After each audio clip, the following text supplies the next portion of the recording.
Olá, pessoal. Olá, Ive.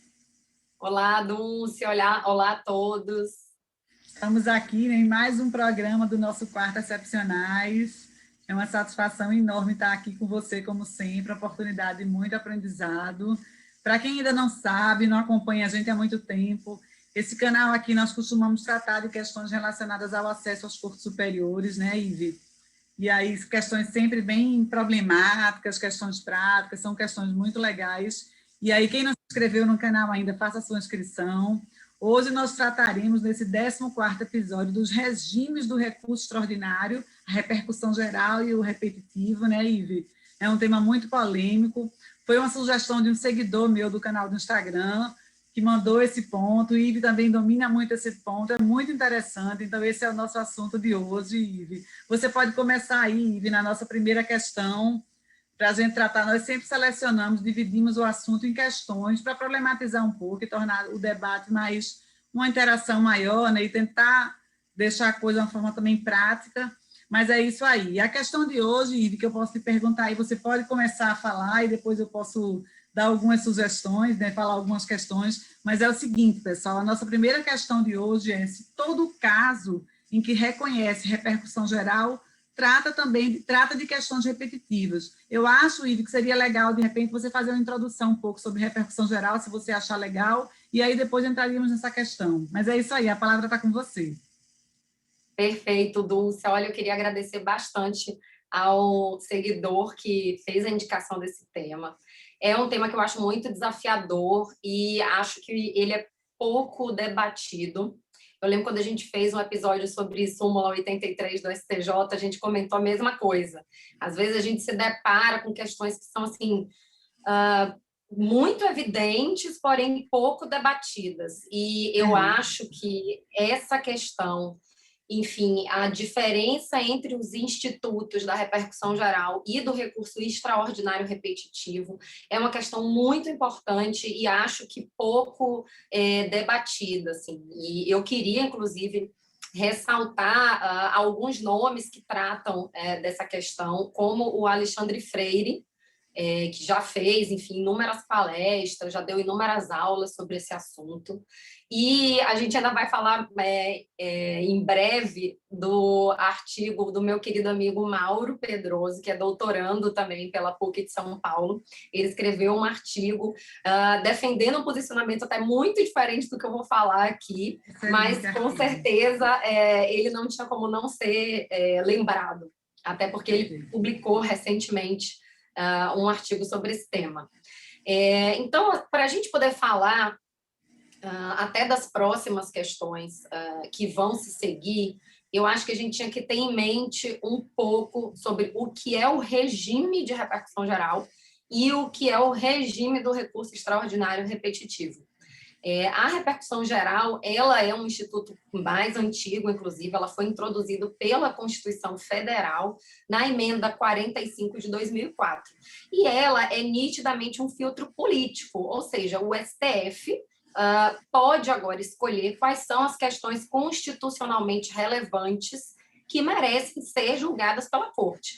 É para evitar que aquela briga de vizinho, que aquela situação assim que não tem uma repercussão nacional acabe assoberbando os gabinetes dos ministros, que, Perfeito. enfim, devem se preocupar em julgar questões que tenham, de fato, uma transcendência, né, social, política, econômica, como bem, enfim, a lei definiu, ainda que com conceitos indeterminados, mas a gente consegue, mesmo com eles, entender que aos 11 ministros do STF cabe o julgamento de questões constitucionais relevantes que transcendam os limites subjetivos da causa que está sendo colocada ali para julgamento.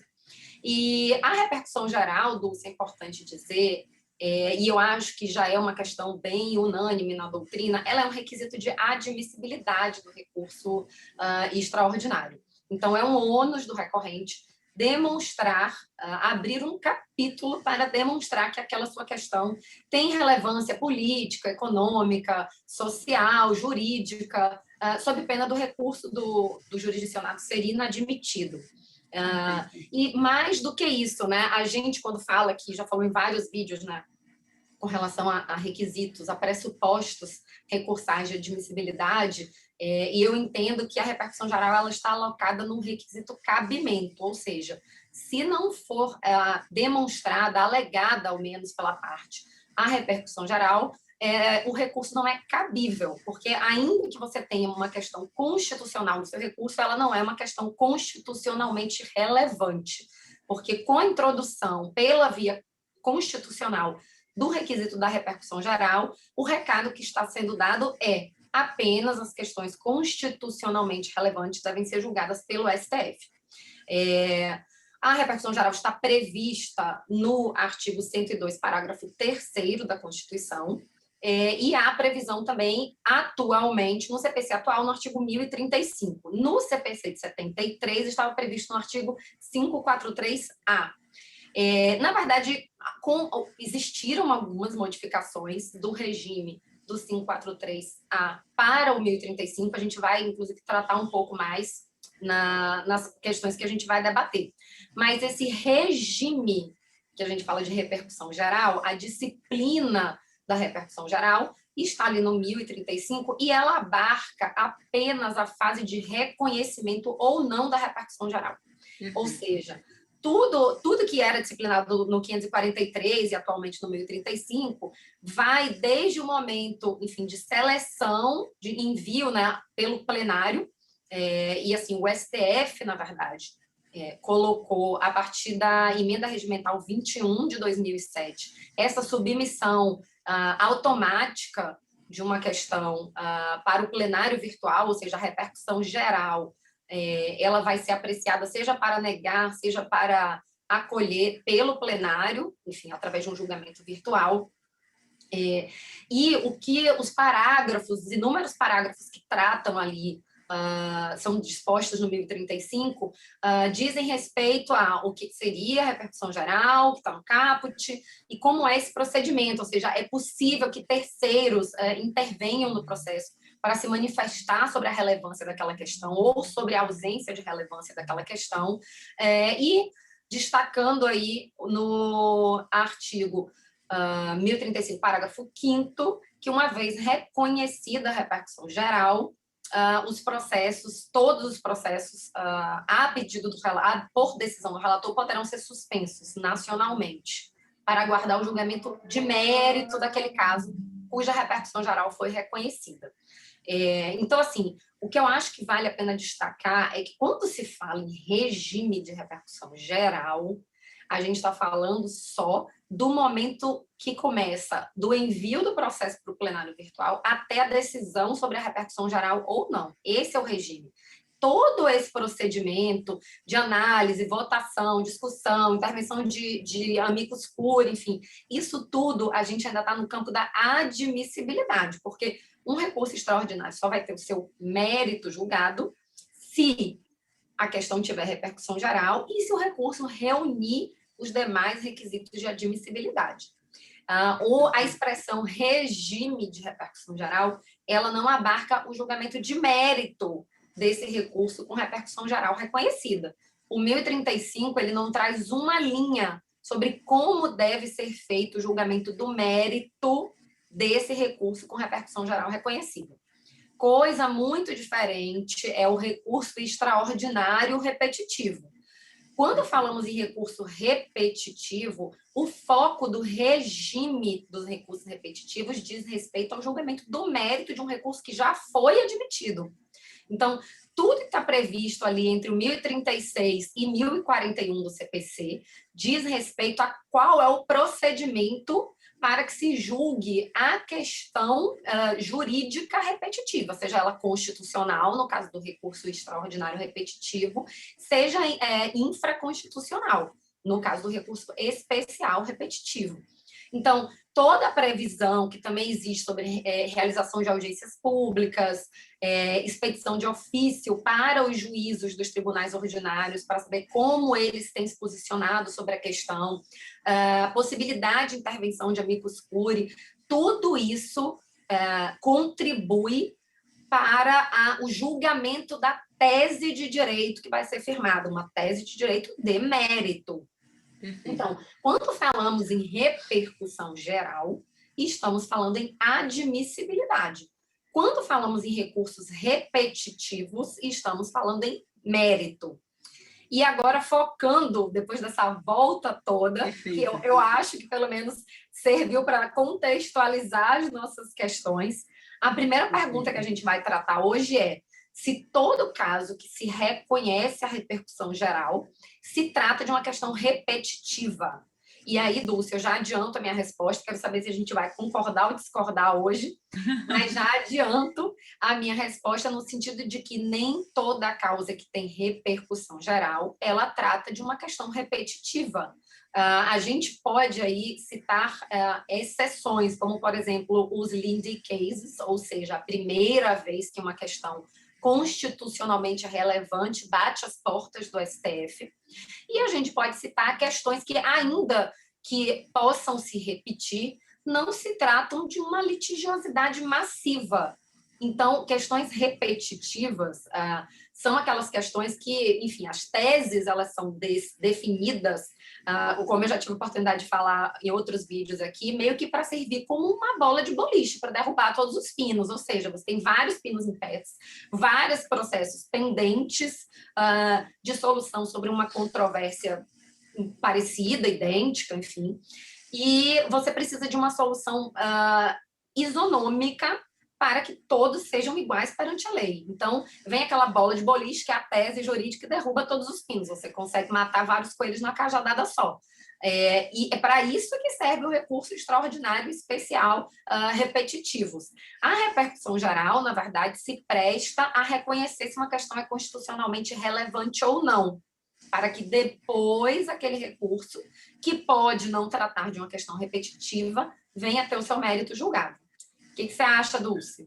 Perfeito, Ive, eu achei perfeitas as suas considerações. Concordo com você, já adiantando nessa questão. Eu acho que, de fato, nem todo caso que tem repercussão geral será repetitivo. É possível que ele não seja repetitivo. Achei muito legal, eu gostaria de acrescentar um pouco aqui a questão, quando a gente coloca a repercussão geral como hipótese de cabimento do recurso, e aí até eu estudei isso pelo livro do Lucas Buril, que é muito bom nessa parte também, e aí ele esclarece que, embora seja um requisito de admissibilidade recursal, a repercussão geral, ela só é analisada pelo STF. Então, o reconhecimento da existência de repercussão geral meio que contraria esse sistema bipartido da admissibilidade, porque incumbe ao STF se manifestar sobre isso. Mas eu achei muito interessante suas observações, e para que as pessoas consigam acompanhar nosso debate, é importante diferenciar bem o que é repercussão geral, tratada no artigo 1030, né? E o que é o julgamento de casos repetitivos. Separar bem isso para que a gente possa avançar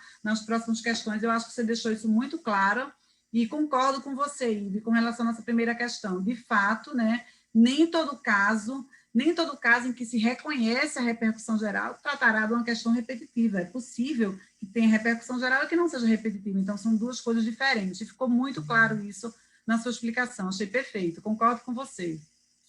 Eu acho, Dulce, que até a redação anterior, do 543A e B, ajudava a esclarecer bastante isso, porque a redação, inclusive, do 543B dizia que, uma vez reconhecida a repercussão geral, se o processo, se a questão cuja repercussão geral foi reconhecida, disser respeito a uma multiplicidade de casos, aí seria aplicado o regime do 543B. Então, assim, eu entendo que na forma como era colocado antes, ficava muito claro que não era sempre que o 543B seria aplicado, ou seja, o 543B não era uma decorrência lógica do reconhecimento da repercussão geral nos termos do 543A. Perfeito.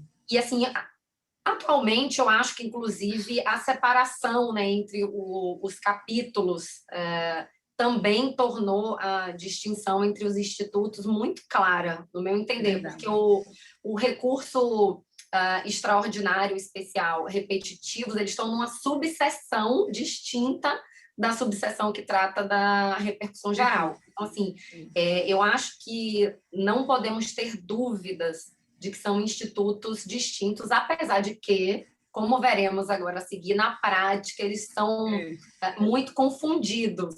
E um é tomado pelo outro, inclusive você, pelo próprio STF.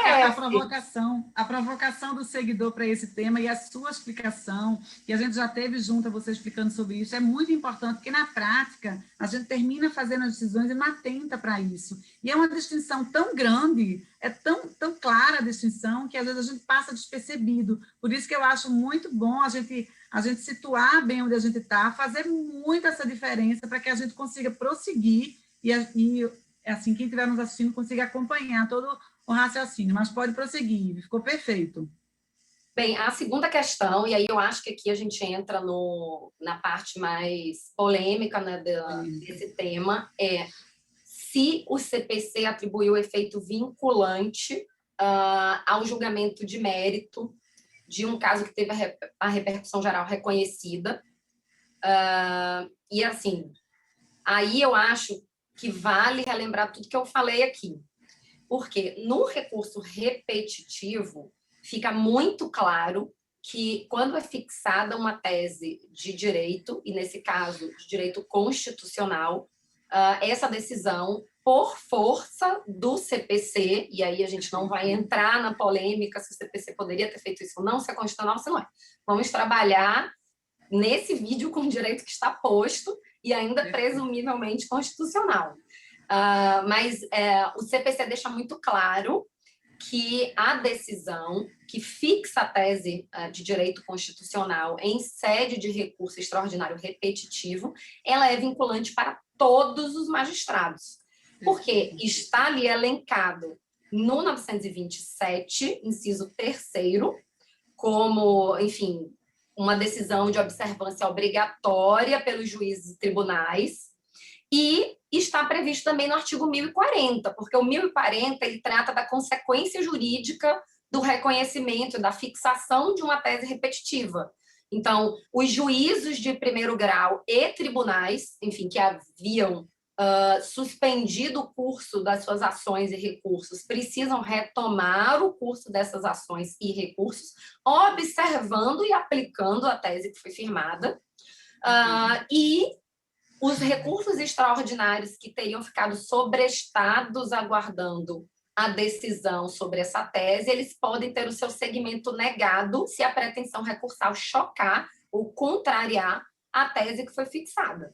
Então, o 1040 deixa muito claro que todas as instâncias jurisdicionais devem observar a tese de direito que foi fixada nesse regime de recurso repetitivo. A repercussão geral é um pouco mais complicado no meu entender.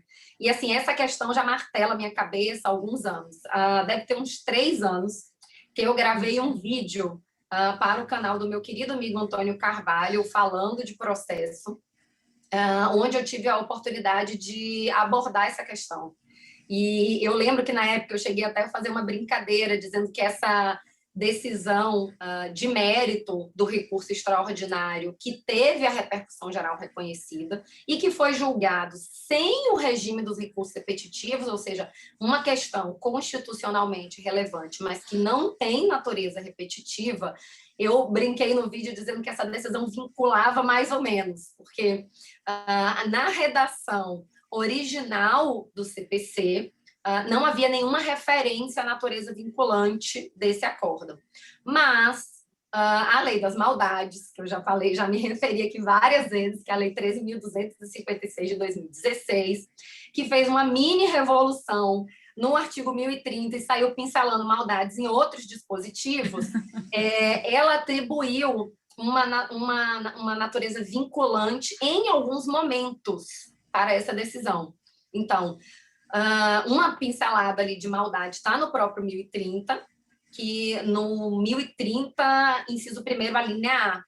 Quando o 1030, inciso 1º, a linha A, trata ali de quando as cortes de origem podem negar seguimento a recursos extraordinários, ele diz que pode negar seguimento ao recurso extraordinário cuja tese constitucional o STF já tenha negado repercussão geral, e até aí tudo bem, porque a repercussão geral é um requisito de admissibilidade recursal, Então, ok, se o STF diz que aquela questão não é constitucionalmente relevante, o Tribunal de Origem, ele pode represar o recurso, dizendo, olha, o STF já falou que essa questão não é relevante.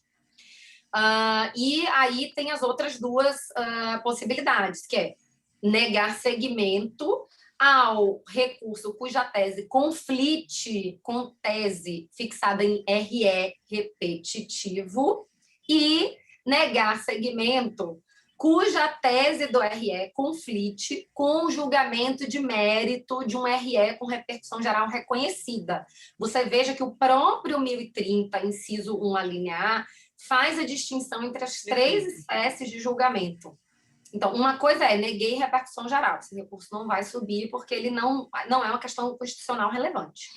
Outra coisa é, esse recurso vai ter o segmento negado porque sua tese, a tese do recurso, né, a pretensão recursal já conflita com a tese que foi fixada e essa tese é vinculante, então não vai subir, guardadas aí todas as ressalvas que já fizemos a essas limitações do direito de acesso às cortes superiores. E a terceira opção seria se a tese do recorrente conflita com o julgamento de um recurso, que é o que o Mauro chama de recurso extraordinário avulso, ou seja, aquele recurso que não é repetitivo, mas que, neste momento, para fins de admissibilidade do recurso extraordinário pelo Tribunal de Origem, esta decisão tem efeito vinculante. Acrescente-se a isso também a pincelada de maldade que a Lei 13.256 de 2016 deu no artigo 988, parágrafo 5º, porque também permitiu o ajuizamento de reclamação na hipótese do tribunal ordinário não ter aplicado a tese fixada no julgamento desse recurso extraordinário avulso, a tese de mérito. Não me refiro aqui a decisão sobre a existência de repercussão geral ou não. Aqui estamos tratando do recurso que teve repercussão geral reconhecida e tem que ser julgado. Então, o julgamento deste recurso faria uma tese de direito vinculante, ainda que não seja repetitivo. Então, o que eu vejo, quando eu brinquei no vídeo que eu gravei há anos atrás, dizendo que vincula mais ou menos, é porque ele tem um alcance de vinculatividade menor, até porque essa reclamação prevista no 988, parágrafo 5º, ela só é cabível depois de esgotadas as instâncias ordinárias.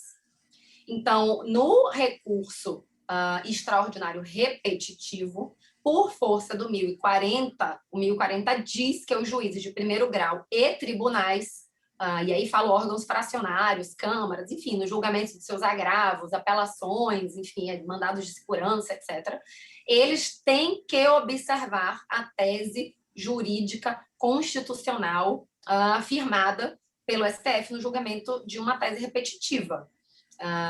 O julgamento do recurso extraordinário avulso, ele, na verdade, só serve para vincular o magistrado, na verdade, o órgão responsável pela admissibilidade do RE. Ou seja, ele criou um filtro mesmo só para evitar que o RE suba, independente do que os juízes de primeiro grau, os desembargadores, o que eles façam no decorrer do julgamento daquela causa. Mas, quando chega ali no momento do processo subir e bater as portas do STF, ali tem um filtro. Ali vai ser vinculante. Então, assim, esse é o confuso regime atual que nós temos. E essa confusão trazida pela Lei 13.256, porque, a princípio, e a leitura do 1035 é muito clara. Não há um regime para o julgamento do mérito desse RE que teve a repercussão geral reconhecida. Então, assim, qual é o ponto aqui a ser discutido? Quando se vai julgar o mérito de um RE repetitivo, o 1037, 1038, 1039 trazem uma série de instrumentos que permitem uma democratização da discussão daquela tese repetitiva.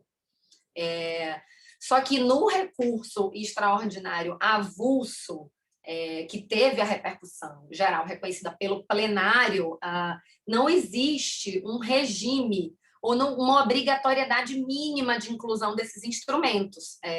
Inclusive, o regimento interno do STF foi alterado e também, enfim, uma série de resoluções na época que começou pandemia, lockdown, enfim, para que se permitisse que qualquer qualquer classe processual possa ser julgado virtualmente.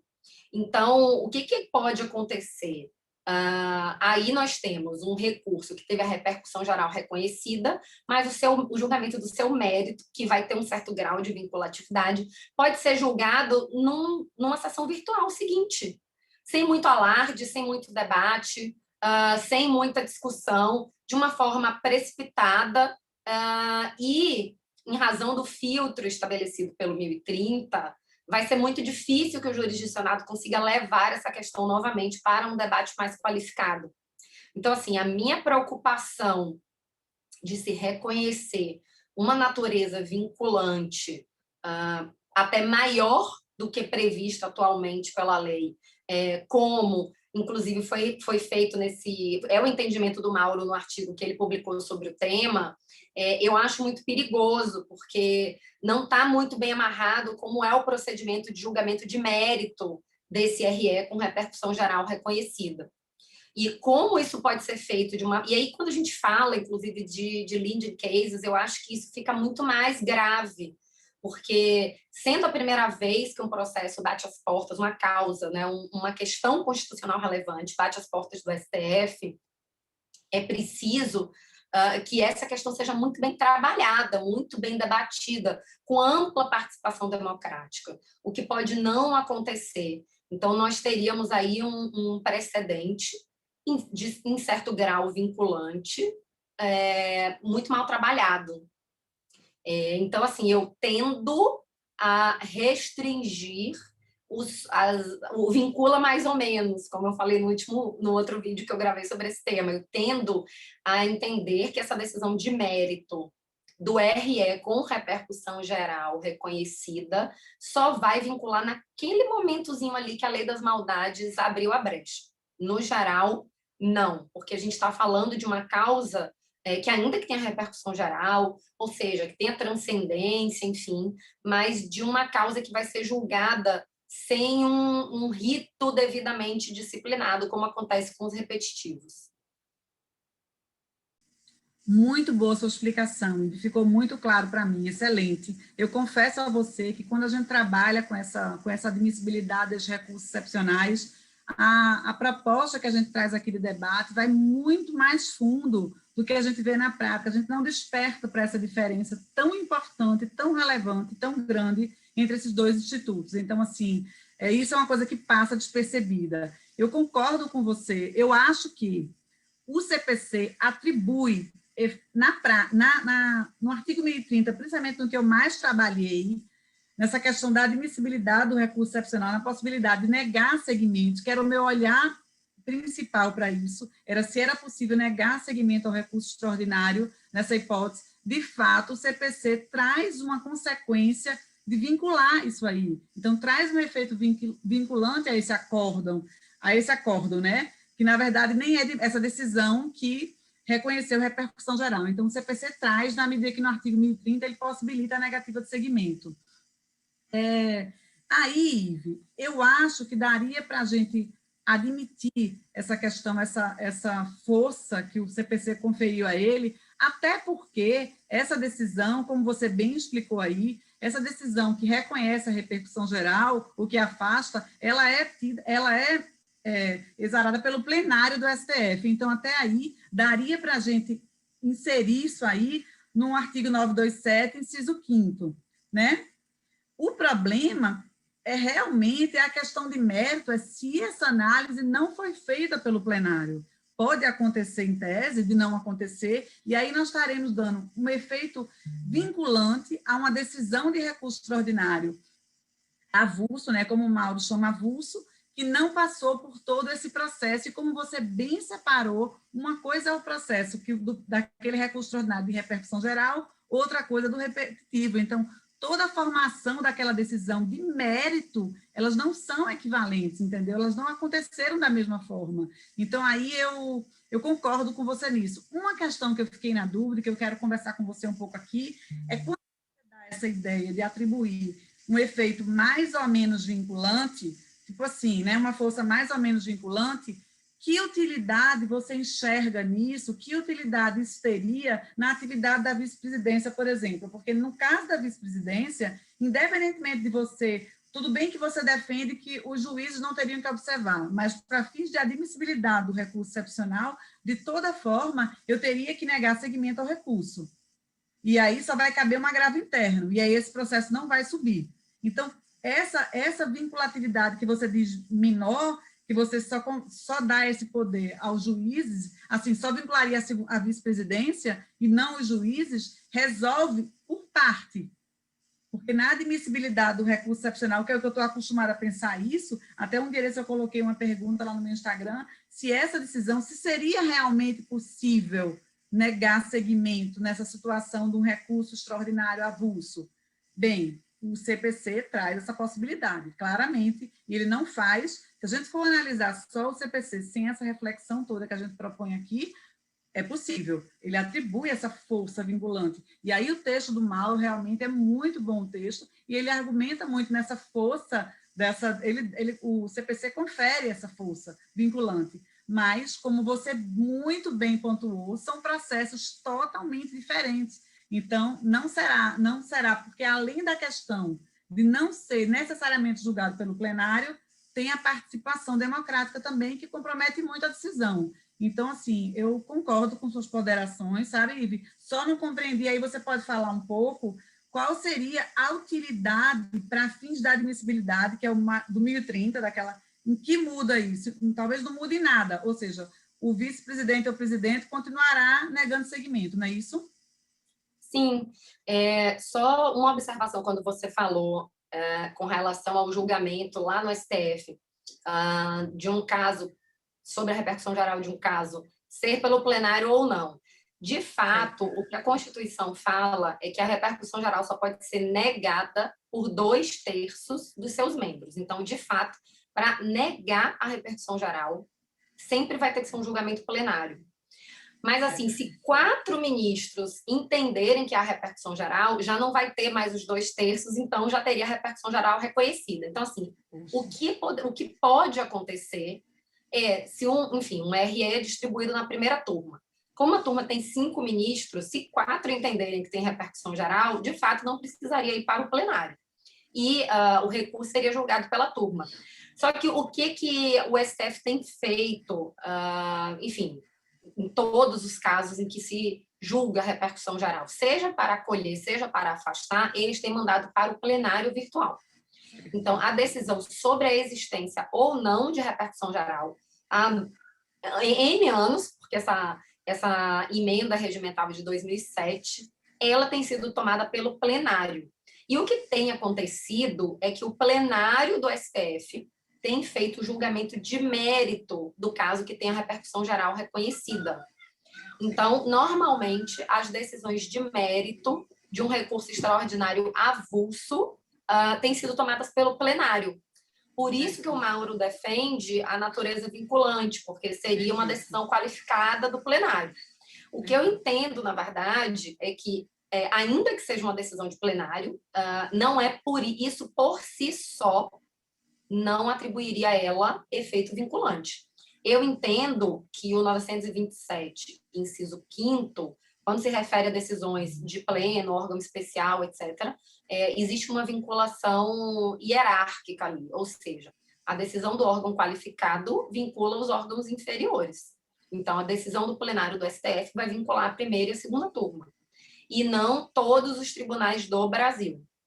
Então, essa é a diferença que eu vejo entre a decisão de mérito do RE com repercussão geral reconhecida e a decisão de mérito de um recurso extraordinário repetitivo. Até porque a intenção do repetitivo é essa, é eliminar a litigiosidade de massa. Então, não faz sentido não vincular todos.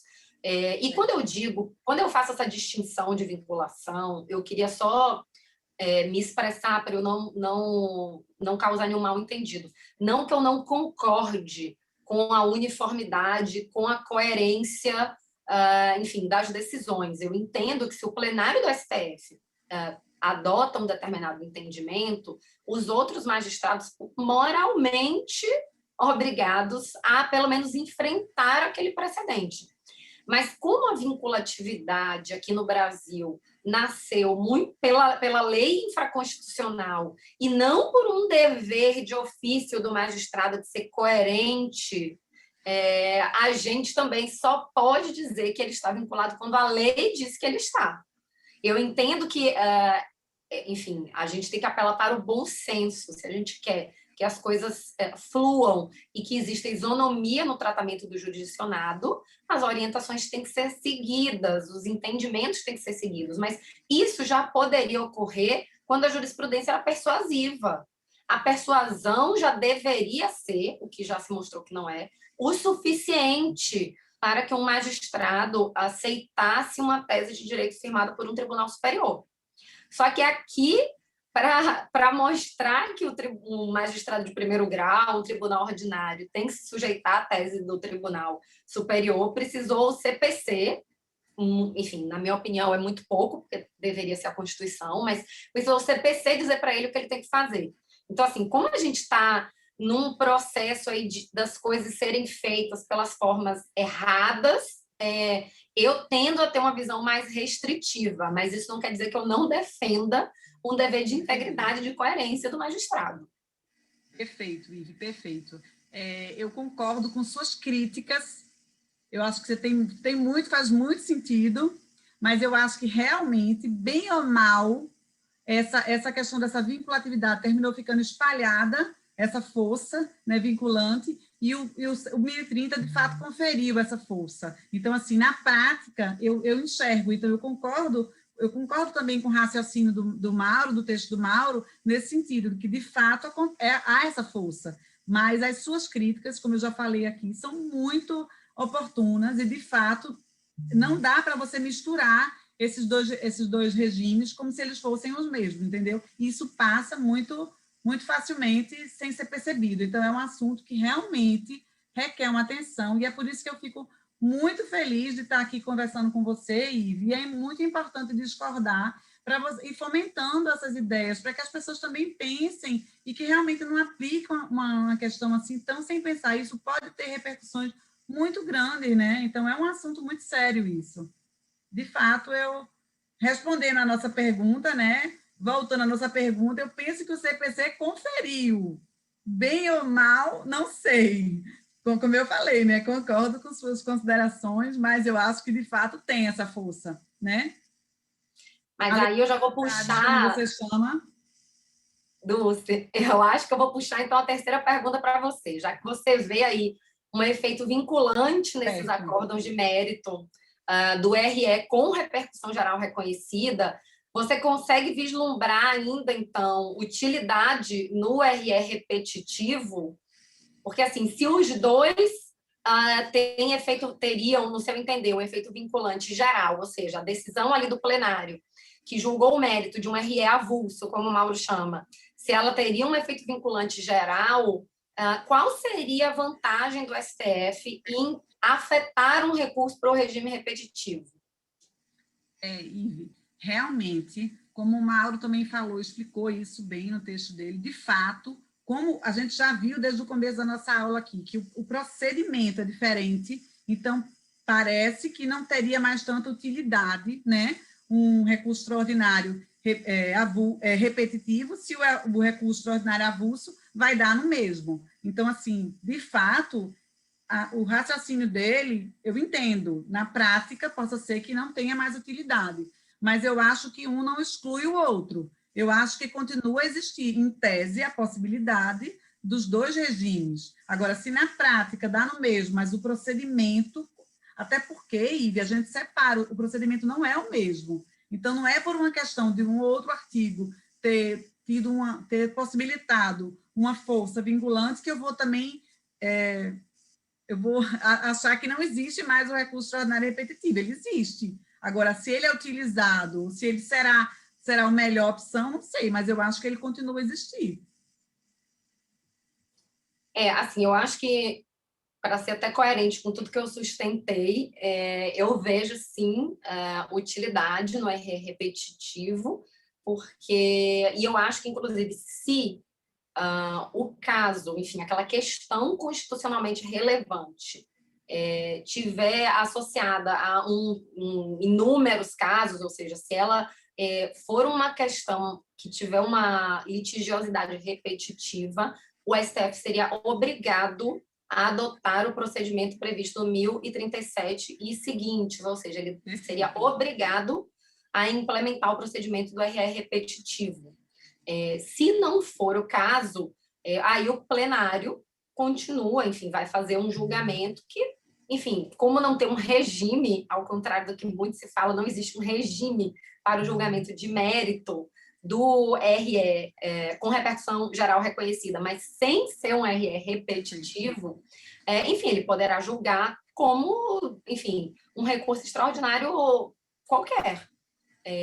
Eu acho que seria recomendável, já que o plenário está se reunindo para julgar um caso relevante, ainda que sem litigiosidade repetitiva, que ele desse a oportunidade de usar os instrumentos que são previstos no procedimento do RE repetitivo. Acho que isso agregaria mais legitimidade ao acordo. Não que eu acho que vai mudar, não mudaria minha opinião sobre a vinculatividade, mas eu acho que agregaria mais legitimidade à tese de direito que vai ser fixada no julgamento desse RE.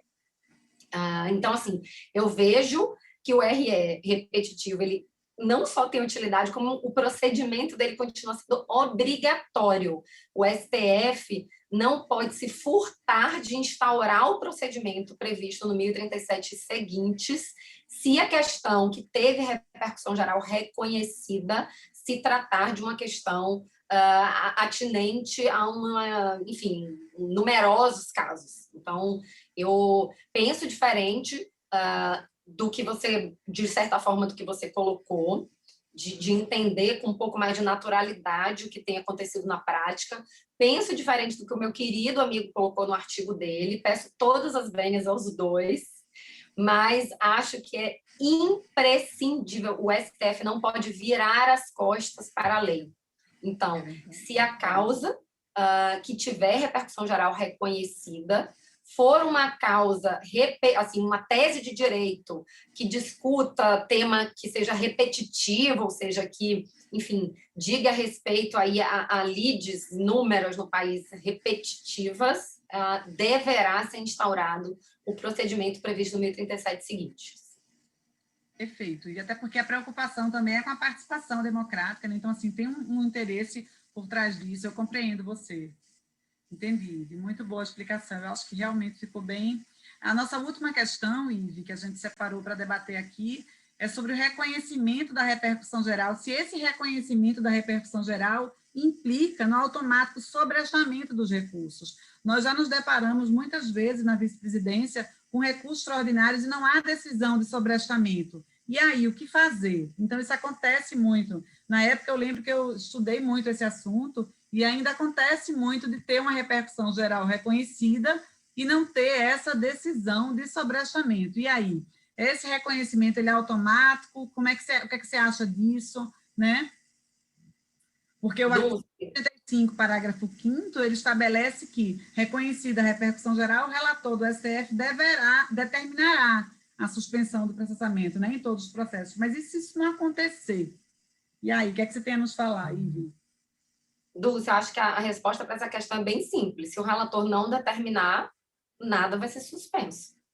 Então, assim, os processos em primeiro grau, os recursos, ações originárias dos tribunais ordinários, os recursos extraordinários que, enfim, submetidos a juízo de admissibilidade, para mim, vida que segue para todos eles.